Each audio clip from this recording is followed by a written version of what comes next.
Muy buenos días, hermanos, ¿cómo están? Bien. ¿Con frío? No. Está templadito, ¿verdad? Bueno, pues me da mucho gusto de que estén aquí.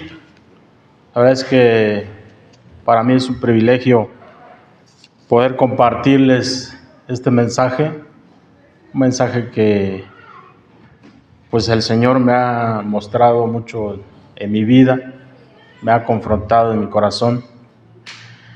Y bueno, para empezar, yo lo llamo el campo de batalla del Hijo de Dios y la victoria en Cristo Jesús. Antes de empezar, vamos a hacer una oración inclinando nuestro rostro. Bendito Padre Celestial, te damos muchas gracias, Señor, por esta oportunidad que nos das de estar aquí, Señor, para escuchar tu palabra. Padre, que sea tu voz, que sea tu palabra y no la mía. Te pedimos que prepares nuestros corazones, Señor, para recibirla, porque tu palabra dice que tu palabra no vuelve vacía, Señor. Trae frutos, Señor, y así lo creemos, Señor, en esta mañana.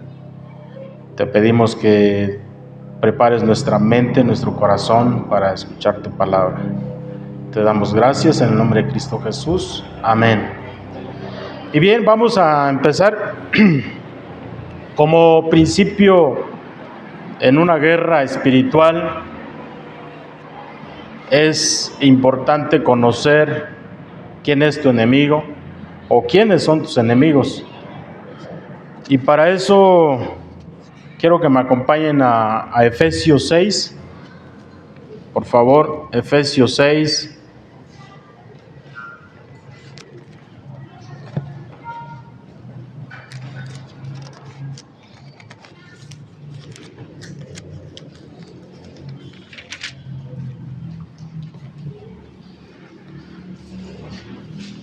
De 6:12 dice, ¿ya están ahí? Dice, pues no luchamos contra enemigos de carne y hueso, sino contra gobernadores malignos y autoridades del mundo invisible, contra fuerzas poderosas de este mundo tenebroso, dice. ¿Y qué? Y contra espíritus malignos de los lugares celestiales. Entonces no luchamos contra enemigos de carne, y eso es lo más fuerte, hermanos, porque pues no lo vemos, pero la Biblia nos muestra que están ahí. La Biblia nos muestra que son poderosos, pero nos da las herramientas, nos da las armas para poder hacerle frente, digamos, resistirle. Dice en el 13, por lo tanto, pónganse todas las piezas de la armadura de Dios para poder resistir al enemigo en el tiempo del mal.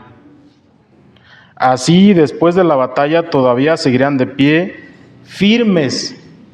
¿Sí me van siguiendo, hermanos? Sí. Dice, defiendan su posición, que dice, poniéndose el cinturón de la verdad y la coraza de la justicia de Dios. Pónganse como calzado la paz que proviene de la buena noticia, a fin de estar completamente preparados. Además de todo esto, levanten el escudo de la fe para defender las flechas encendidas del diablo.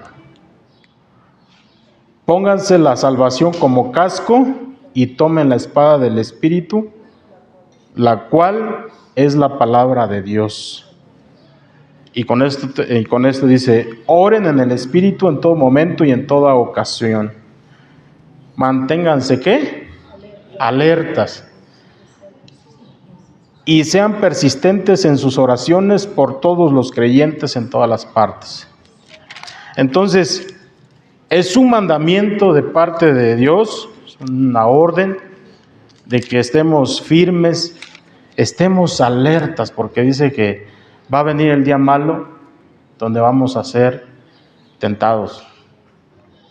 Entonces, en ese entendido, Dice que la Biblia enseña que la lucha espiritual no es contra carne ni sangre, es contra huestes de maldad.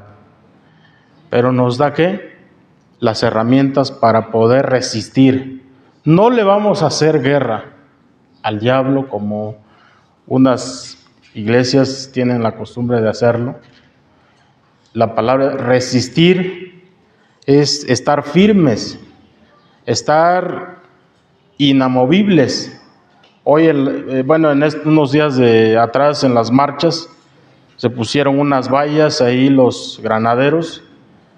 No le estaban haciendo frente, sino estaban firmes, resistiendo. Esa es la instrucción, hermanos. ¿Por qué? Porque la guerra no es de nosotros. La batalla no es de nosotros. Es de Dios. Es del Espíritu Santo. Por lo tanto, debemos estar alertas nada más. Y por otro lado, otro enemigo, dice la Biblia, que es la mente del ser humano. La mente del ser humano, porque es ahí donde vienen todos los ataques del enemigo, todos los malos pensamientos. Si quiere, acompáñenme, 2 Corintios 4.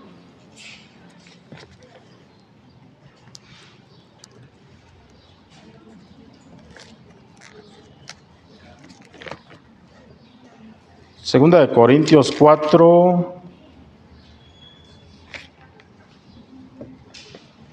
4 nada más, 4:4. Dice, Satanás, ¿ya están ahí? Sí. Satanás, quien es el Dios de este mundo, ha cegado la mente de los que no creen. Son incapaces de ver la gloriosa luz de la buena noticia.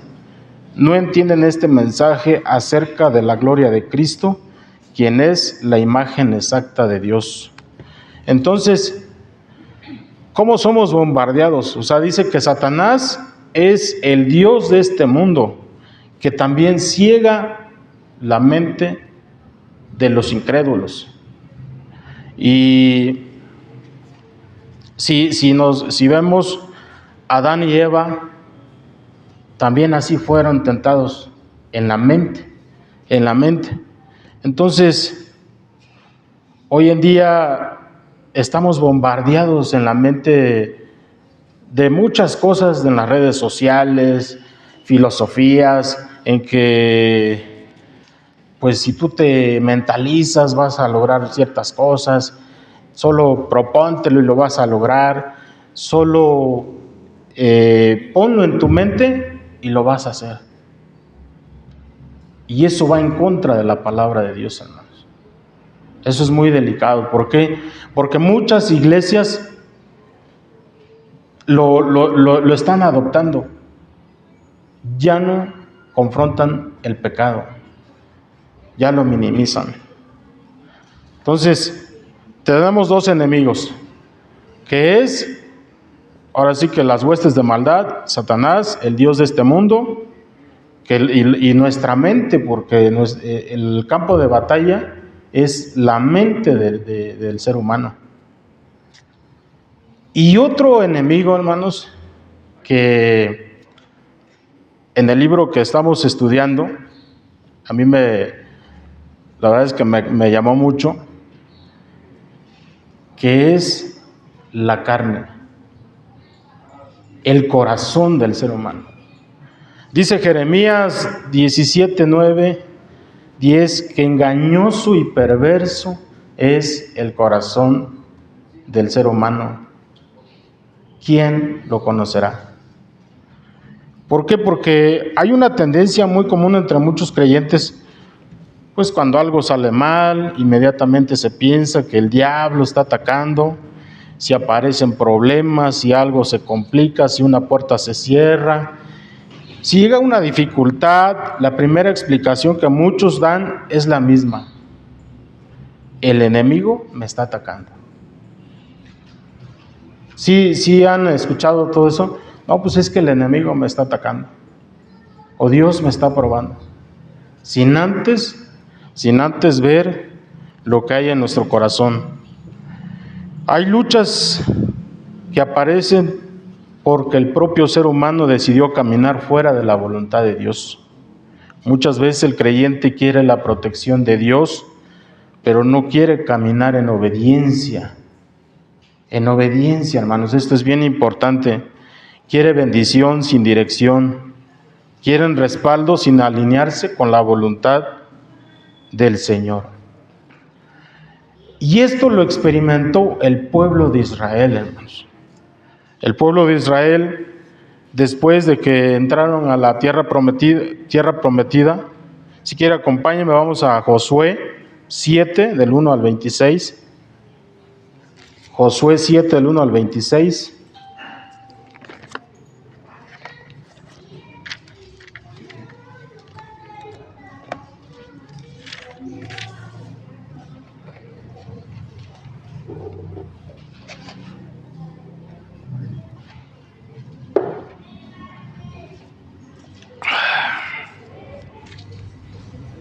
¿Ya están ahí? Como un contexto de esto que vamos a ver, Dios le dio una gran victoria sobre la ciudad de Jericó al pueblo de Israel. El pueblo se sentía fuerte, había visto caer los muros, había presenciado la intervención directa de Dios, pero que todos seguían avanzando de la misma manera. Pero hay algo, hermanos, y quiero que leamos todo este capítulo porque es bien importante. Vamos a darle lectura. Dice, vamos a leerlos todos juntos. Sin embargo, Israel desobedeció las instrucciones sobre lo que debía ser apartado para el Señor. Un hombre llamado Acán había robado algunas cosas consagradas. Así que el Señor, ¿qué? Está muy enojado con los israelitas. Acán era hijo de Carmí, un descendiente de Zimri, hijo de Sera, de la tribu de Judá. Josué envió a algunos de sus hombres desde Jericó para que espiaran la ciudad de Jai, que está al oriente de Betel, cerca de Betabén. Cuando regresaron le dijeron a Josué, no es necesario que todos vayamos a Jai. Ahí, tantito ahí. Dice, no es necesario que todos vayamos a Jai. Antes tuvieron una victoria estupenda, conquistaron la ciudad de Jericó, tal como el Señor lo había dicho. Pero ¿qué pasó aquí? Viene el pecado de la autosuficiencia. No es necesario. Y muchas veces así nos pasa. Queremos luchar a nuestra manera, queremos hacer las cosas a nuestra manera, a nuestros métodos, a nuestra forma. Pero no es sinónimo de garantía de éxito, hermanos. Dice, bastará con 2,000 o 3,000 hombres para atacar la ciudad. Sigamos, dado que ellos son tan pocos, no hagas que todo nuestro pueblo se canse teniendo que subir hasta allí. Así que enviaron a unos 3,000 guerreros, pero fueron completamente, ¿qué? Derrotados. Fíjense. Se confiaron y dirán, no, pues ya los tenemos fácil. Derrotados. Los hombres de Jai persiguieron a los israelitas desde la puerta de la ciudad hasta las canteras y mataron como a 36 que iban en retirada por la ladera. Los israelitas quedaron, ¿qué? Paralizados de miedo ante esto, y su valentía se desvaneció, hermanos. ¿Por qué? Porque confiaron en sus fuerzas. Confiaron en su manera de enfrentar al enemigo. Y eso nos pasa a nosotros, hermano. Cuando queremos hacer las cosas a nuestra manera, con nuestras fuerzas, con nuestros métodos. nuestra valentía, dice, se desvaneció. Entonces Josué y los ancianos de Israel rasgaron sus ropas en señal de aflicción. Se echaron polvo sobre la cabeza y se inclinaron rostro en tierra ante el arca del Señor hasta que cayó la tarde. Entonces Josué clamó al Señor: oh Señor soberano, ¿por qué nos hiciste cruzar el río Jordán si vas a dejar que los amorreos nos maten? O sea, luego viene el reclamo al Señor, ¿no?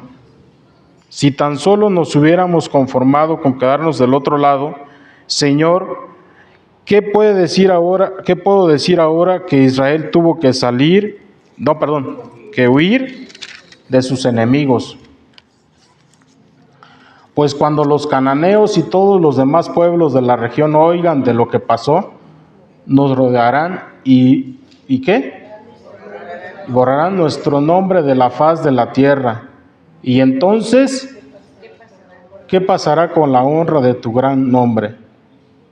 Pero el Señor le dijo a Josué: levántate, ¿por qué estás ahí con tu rostro en tierra? Israel ha pecado y mi pacto robaron de lo que les ordené que apartaran para mí. Eso es lo que hace el pecado, hermano. Eso es lo que hace el pecado. Dice que, y no solo robaron, sino que además mintieron y escondieron los objetos robados entre sus pertenencias.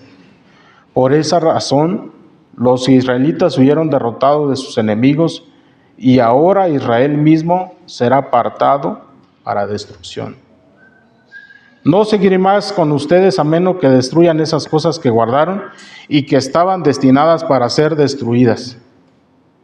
Levántate, ordénale al pueblo que se purifique a fin de prepararse para mañana.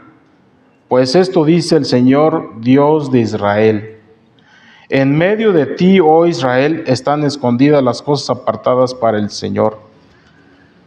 Y aquí viene algo bien asombroso, hermanos. Dice: nunca derrotarás a tus enemigos hasta que quites esas cosas que tienes en medio de ti. Mañana por la mañana deberán presentarse por tribus y el Señor señalará la tribu del cual es la tribu del culpable, Esa tribu con sus clanes deberá dar un paso al frente y el Señor señalará al clan culpable. Entonces ese clan dará un paso al frente y el Señor señalará a la familia culpable. Por último, cada miembro de la familia culpable deberá dar un paso al frente, uno por uno. El que haya robado de lo que estaba destinado para ser destruido será quemado con fuego, junto con todo lo que tiene, porque ha roto el pacto del Señor y ha hecho algo horrible en Israel. Fíjense, primero venían con una victoria fuerte, le hicieron caso al Señor, como el Señor les indicó, en la ciudad de Jericó. Y aquí, ¿por qué el Señor no los respaldó? Porque había pecado, hermanos. Desobedecieron, hermanos. Es el pecado de la autoconfianza, como le pasó a Pedro, ¿se acuerdan? Bajamos la guardia, hermanos. Eso pasa cuando bajamos la guardia, permitimos ciertos pecados. Y así en todas las áreas de nuestra vida, proyectos que empiezan bien y de repente dices, ¿qué pasó? ¿Dónde están? Empresas, yo en el caso de que yo veo las empresas que empiezan bien y terminan mal. ¿Por qué? Porque bajan la guardia, hermanos. Y la palabra dice que debemos de estar alertas. No debemos de dar lugar al pecado. Seguimos. El pecado de Acán, temprano a la mañana siguiente, Josué presentó a las tribus de Israel delante del Señor y la tribu de Judá fue la señalada. Entonces los clanes de Judá dieron un paso al frente y el clan Zera fue el señalado. Luego las familias de Zera dieron un paso al frente y la familia de Zimri fue la señalada. Por último, a cada miembro de la familia de Zimri se le hizo pasar al frente uno por uno, y Acán fue el señalado. Entonces Josué le dijo a Acán: hijo mío, da la gloria al Señor, Dios de Israel, y di la verdad. Confiesa y dime lo que has hecho. No me lo escondas. Acán respondió: es cierto, he pecado contra el Señor, Dios de Israel. Entre el botín vi un hermoso manto de Babilonia, 200 monedas de plata y una barra de oro que pesaba más de medio kilo. Fíjense, los deseaba tanto que los tomé. Está todo enterrado debajo de mi carpa. La plata la enterré aún más profundo que el resto de las cosas. Hermanos, la verdad es que el Señor no nos acompaña en nuestras batallas cuando estamos mal, cuando hay pecado en nuestra vida.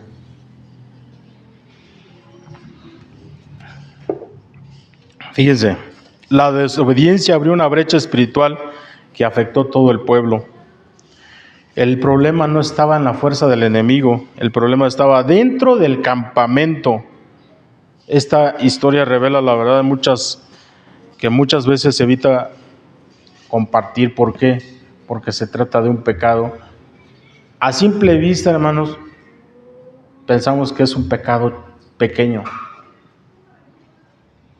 un pecado insignificante, pero no es así. ¿Por qué? Porque Dios no ve los pecados de diferentes medidas. El pecado es pecado, y la desobediencia, hermanos, no le agrada al Señor.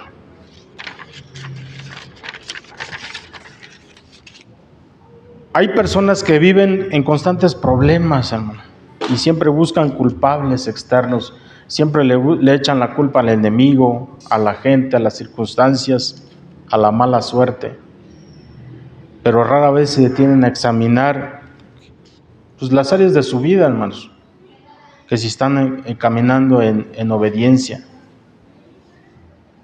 Esto es fuerte, hermanos, porque el pecado nos ciega.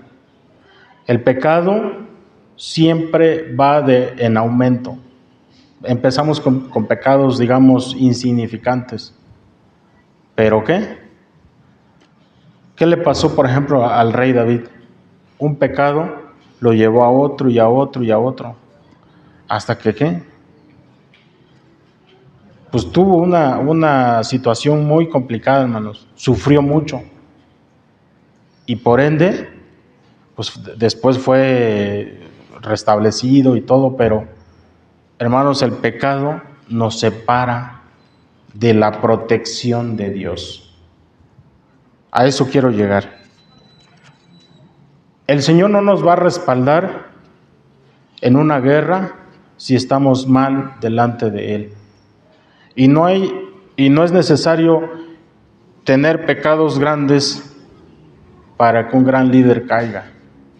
No es necesario un pecado escandaloso para que una congregación tenga problemas y cierre.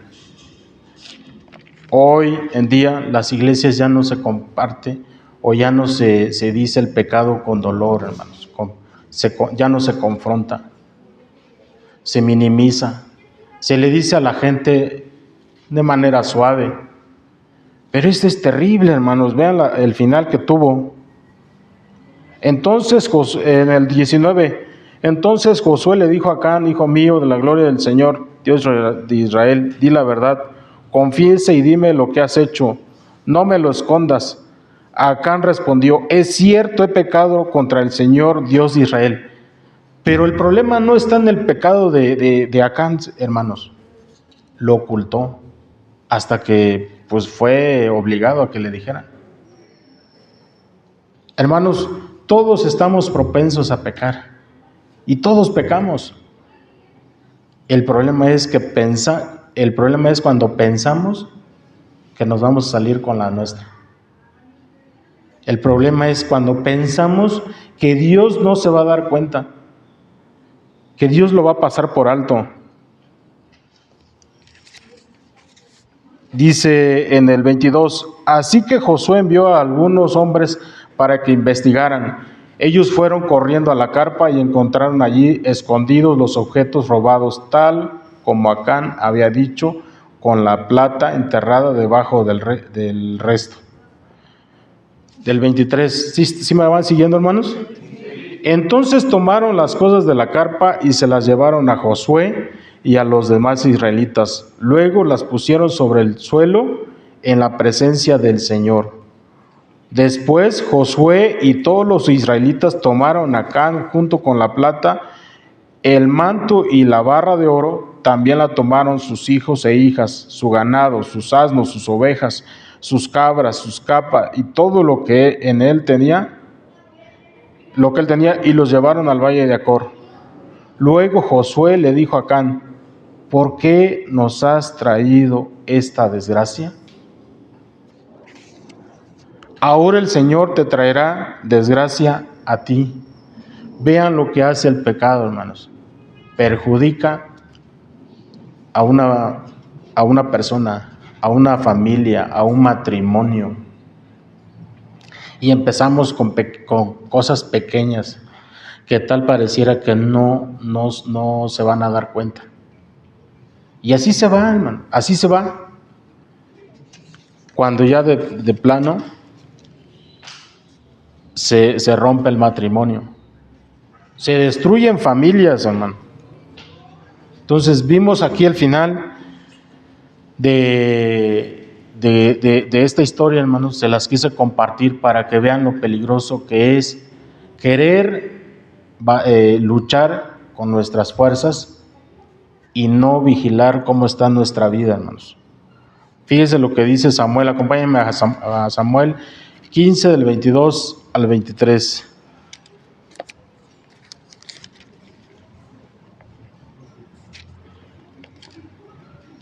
Porque ¿qué es lo más importante para Dios, hermano?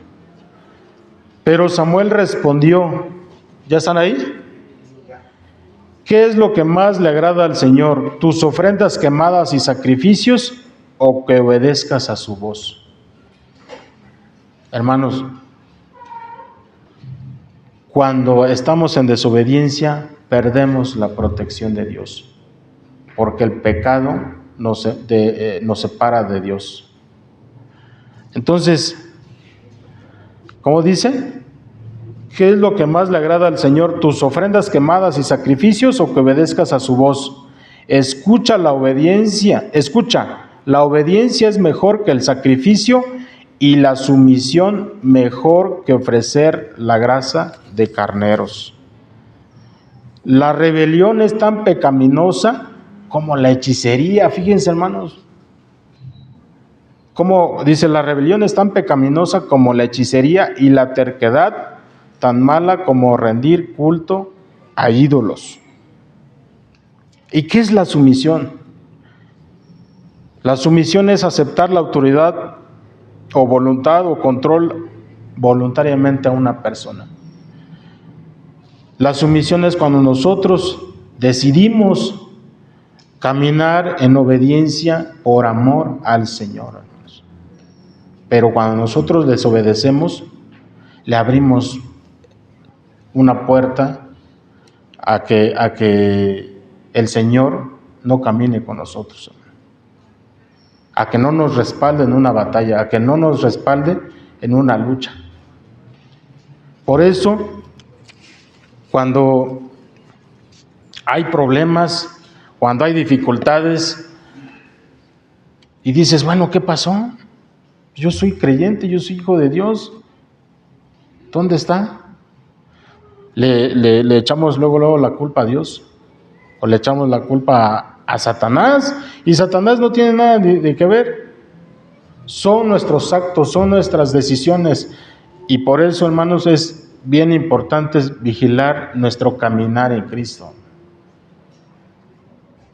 Vigilar cómo está nuestra vida, hermanos. Fíjense, Vamos a Proverbios 28:13. Proverbios 28:13. Antes del 13, el 9. ¿Cómo dice? Dios detesta la oración del que no hace caso de la ley. O sea, Dios no nos escucha, hermano, cuando no hacemos caso de la ley. El 13, los que encubren sus pecados no prosperarán, pero si los confiesan y los abandonan, recibirán misericordia. En otra versión dice, y prosperarán. Entonces, ¿qué necesitamos hacer? Confesar siempre nuestros pecados, hermano. Siempre, siempre es importante tener una vida de oración, tener una vida de comunión con el Señor. De otra manera, hermanos, no le vamos a poder decir cómo está nuestra vida, hermanos, nuestros pecados ocultos que hay ahí. Porque hay pecados ocultos que luego no nos queremos dar cuenta, hermanos. Como dice el rey David en el Salmo 19. ¿Quién está consciente de sus propios errores? Hay pecados ocultos que no los queremos ver, hermano. No nos queremos dar cuenta. Pero allí están. Entonces, ¿qué necesitamos? Confesarlos. Entonces, dice, no todos los problemas son consecuencia de nuestros errores personales. La Biblia también habla de pruebas, como en el caso de Job. Job no había pecado, dice que era un hombre íntegro, pero igualmente fue probado. Y él, pues, de alguna manera apelaba a eso, que pues él no había hecho nada, que él estaba bien delante de Dios. Y sus amigos, ¿qué le decían? Lo acusaban que había hecho algo mal, por eso estaba así, hermano. Por eso estaba en esas condiciones. Entonces, vamos a tener pruebas de diferentes maneras, hermano. A veces Dios nos prueba para fortalecer nuestro carácter, como en el caso de Job. Pero a veces son pruebas porque también hay algo en nuestro corazón y no lo queremos reconocer, no se lo queremos poner a Dios, al Señor Jesucristo. Pero también enseña que hay batallas que nacen de decisiones equivocadas. Y hoy es momento de preguntarse, hermano, ¿estoy caminando en obediencia? Con todo esto que hemos visto, te puedes preguntar, ¿estoy caminando en obediencia? ¿O estoy ignorando algo que Dios ya me mostró y no lo quiero reconocer? ¿Estoy intentando que Dios bendiga algo que Él no ha aprobado? Es momento también de que nos preguntemos eso, hermano. Porque a veces queremos insistir y luchar con nuestras fuerzas, con nuestra manera. Y Dios simplemente no nos respalda. Cuando el corazón se humilla delante de Dios y vuelve a alinearse con su voluntad, muchas batallas cambian, hermanos, completamente, porque la verdadera protección espiritual no se sostiene solo con palabras, ni declaraciones, ni rituales religiosos. La verdadera protección nace de una vida que decide caminar cerca de Dios, obedecer su voz, permanecer dentro del camino que Él mismo establece. Y cuando el creyente vuelve a ese lugar de obediencia, hermanos, muchas cosas que parecían imposibles cambian, se transforman, porque el corazón vuelve a caminar bajo la dirección de Dios. Quiero que me acompañen a la primera carta de Juan.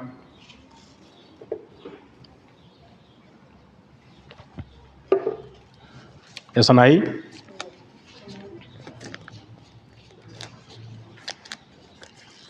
Primera carta de Juan.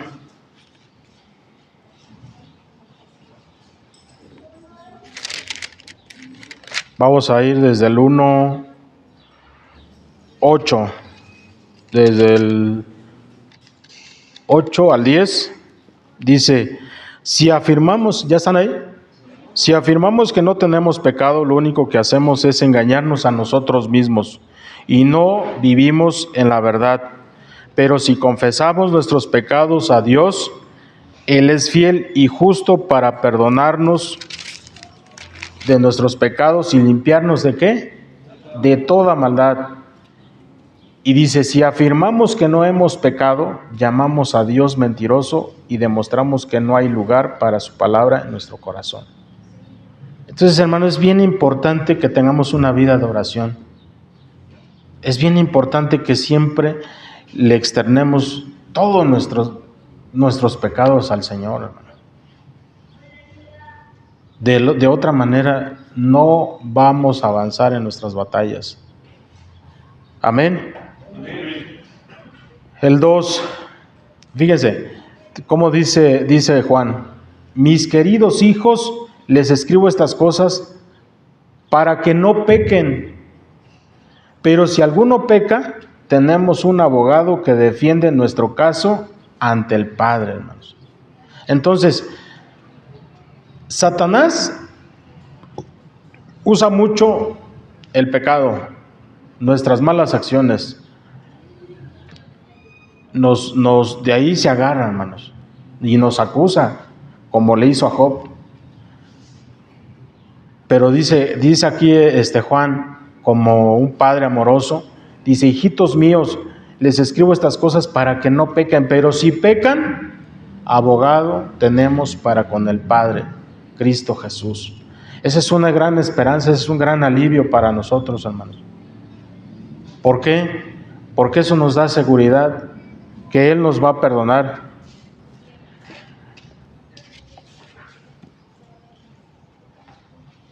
Dice, como dice, para que no pequen, pero si alguno peca, tenemos un abogado que defiende nuestro caso ante el Padre. Es Jesucristo el que es verdaderamente justo. Él mismo es sacrificio que pagó por nuestros pecados, y no solo los nuestros, sino también los de todo el mundo. Entonces, ahí está, hermanos. Tenemos que confesar nuestros pecados. No hay nada, hermanos, no hay nada imposible, no hay nada que el Señor Jesús no pueda hacer. Llámese el pecado que sea, llámese lo que hayas hecho mal, el Señor nos puede perdonar. Entonces, con esto quiero ir concluyendo. Siempre vamos a estar en estas luchas, hermano, pero es necesario estar alertas, no confiarnos para no caer en tentación. Estar alertas. Acompáñenme a donde dice la primera carta de Pedro 5.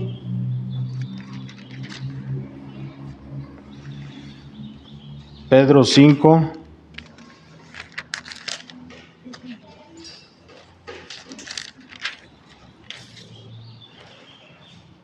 Al 8 al 9, ¿ya están ahí? ¿Cómo dice? Ahí.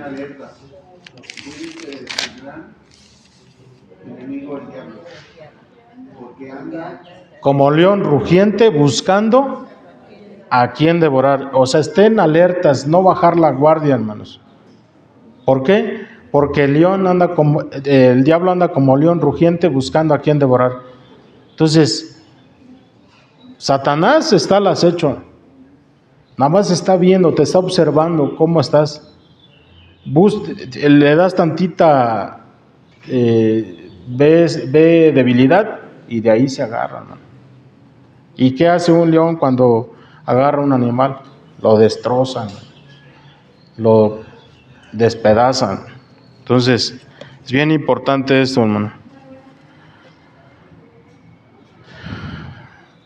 En Santiago 4:7.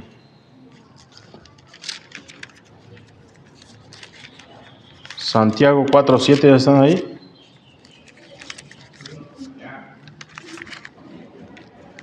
¿Cómo dice? ¿A dónde está?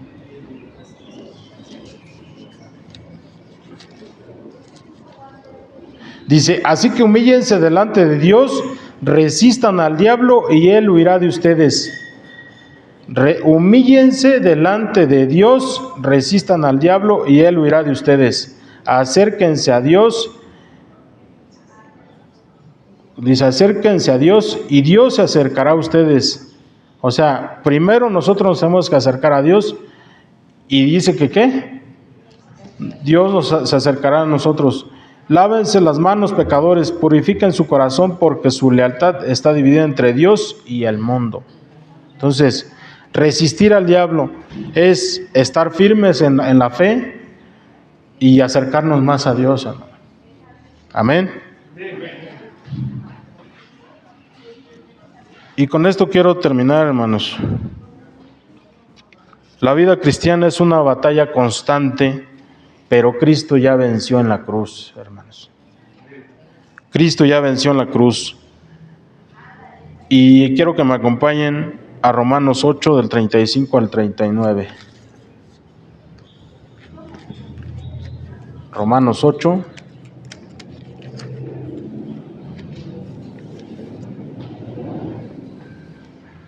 Del 35 al 39.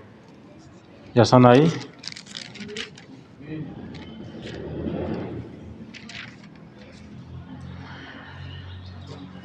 Entonces, en conclusión, vamos a tener luchas, vamos a batallar en esta vida, en este caminar, pero tengamos ánimo, hermanos.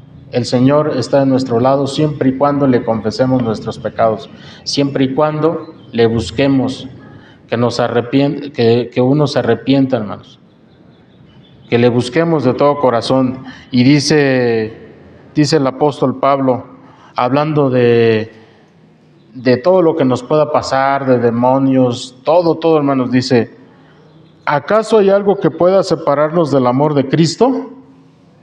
Hace una pregunta. ¿Será que Él ya no nos ama si tenemos problemas o aflicciones? Si somos perseguidos o pasamos hambre o estamos en la miseria o en peligro o bajo amenaza de muerte. Como dicen las Escrituras, por tu causa nos matan cada día, nos tratan como a ovejas en matadero. Claro que no, a pesar de todas estas cosas, nuestra victoria es absoluta por medio de Cristo que nos amó. Y esa es la fe, hermanos. Esa es la fe, que nada nos podrá separar del amor de Cristo. Esa es la fe que debemos de levantar, que a pesar de las circunstancias, a pesar de las batallas que tengamos en la vida, dice que nuestra victoria es absoluta por medio de Cristo que nos amó.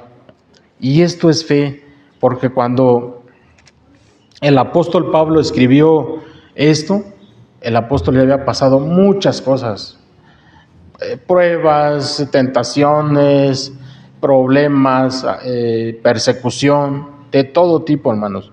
Y dice, y estoy convencido de que nada podrá jamás separarnos del amor de Dios. Dice, yo no sé ustedes, pero yo estoy convencido de que nada podrá jamás separarnos del amor de Dios. Ni la muerte, ni la vida, ni ángeles, ni demonios, ni nuestros temores de hoy, ni nuestras preocupaciones de mañana. Ni siquiera los poderes del infierno pueden separarnos del amor de Dios.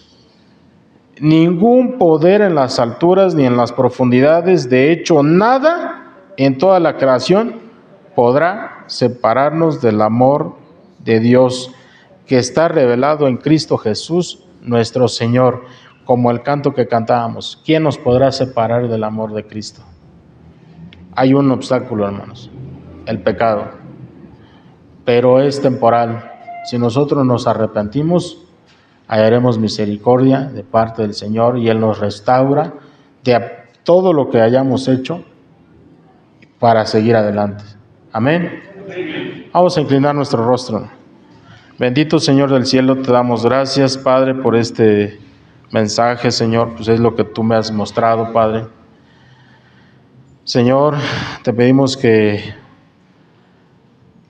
pues siempre nos hable a nuestra vida, Señor, que pues todo lo que hayamos hecho, que hayamos hecho mal delante de ti, Señor, que tú nos limpies de toda maldad, que siempre tengamos presente, Señor, que pues siempre en ti hay perdón, en ti hay misericordia. Y si estamos cerca de ti, las batallas son superables, Señor. Ayúdanos a seguir adelante en esta vida, Señor, porque sí, pues vamos a tener batallas. Tú lo dices en tu palabra, Señor, que pues vamos a pasar por muchas cosas, por muchas batallas, Señor, pero tú quieres que confiemos en ti, Señor. Te pedimos que nos bendigas, que bendigas a tu iglesia, Señor, que bendigas a cada uno de mis hermanos, Padre, y que sigamos adelante, Señor. Gracias, Señor, en el nombre de Cristo Jesús. Amén. Gracias, hermanos. Dios les bendiga.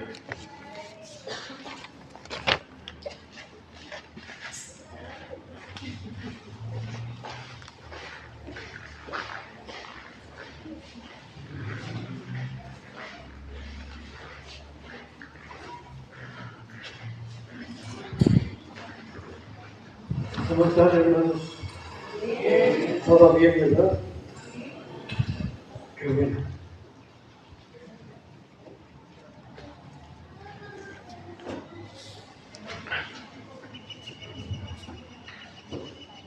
Vamos a segunda de Corintios, del 6 al 7.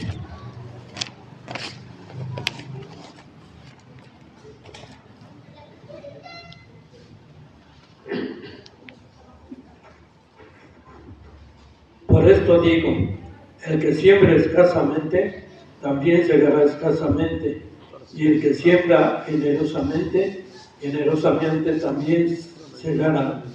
Cada uno de como propuso su corazón, no